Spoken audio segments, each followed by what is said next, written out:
All right, let's just talk a little bit about today and what we're seeing here and all the kids that are here and what's happening. We've got the 25 Greater Kansas City Suburban Conference schools here. We're a little bit different in the sense that instead of it being a tournament for just the 6 schools in our division, we actually have all 25 schools come to the same place so that it's a little bit bigger tournament, give a little bit better competition to the kids. At the end of the day, we take just those schools that are in our division and place out amongst those. And so we have 4 kind of mini tournaments all happening at the same time.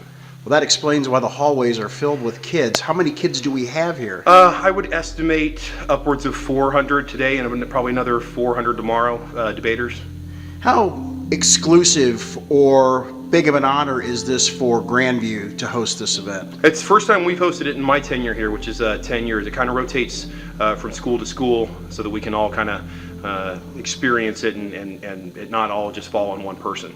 If we were walking in from room to room to room, what types of things would we be seeing tonight? What happens tomorrow during the tournament? Tonight there's all sorts of things going on. There's competitive speaking, which can be extemporaneous speaking, where a kid draws a topic, has 30 minutes to prep a speech, and then deliver that speech without the use of notes. There's original oratory, which is a 10-minute persuasive speech.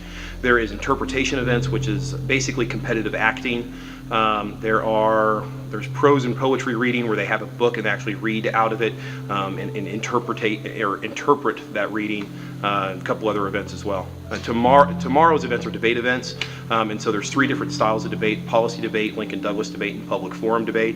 Okay, so let's talk about what's on tap for tomorrow. Tomorrow there's 3 different debate events. There's policy debate, Lincoln Douglas debate, and public forum debate. Policy debate is 2 versus 2. The topic stays with us the entire year and is about our foreign relations with Cuba, Mexico, or Venezuela. Lincoln Douglas is a 1 versus 1 debate that deals more with values and morals. That topic has to do with placing political conditions on humanitarian aid.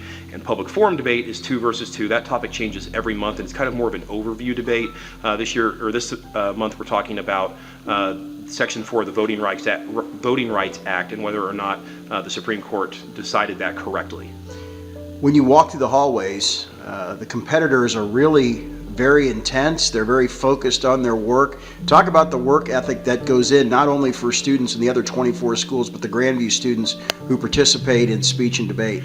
Most of the schools in our Suburban Conference, debate is also a class, and so it's something that these kids have every single day, or in our case, every other day, since we're on block scheduling.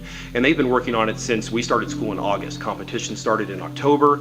Our season is beginning to wind down to an end, which is where the real pressure comes, because being a conference champion is very important to these students. And then the next tournament for us, anyway, is the national qualifiers and the state qualifiers, and of course that's their ultimate goal, is to get to those tournaments. It takes a lot of hours, both in class, at home, and after school. We've got students after school a lot of nights until 4 or 5 o'clock working on research, practicing their pieces, just working on speaking in general, and just trying to do the best that they can. And it absolutely takes a lot of intrinsic motivation with these students to truly get to the level that they are at. How good are our kids at speaking and debating? We're pretty good. This year in particular, we're very young. I've got a lot of second-year students, so a lot of sophomores and juniors that are just in their second year. Not a whole lot of seniors this year, which it just kind of cycles through. And so we've been doing very well, particularly in the policy debate events. We've got some good interpreters as well. This tournament we'll really see where we fall, because it is a really good indicator of what's going to come in those coming months for districts and nationals. So hopefully we end up pretty well. The jury's still out, though.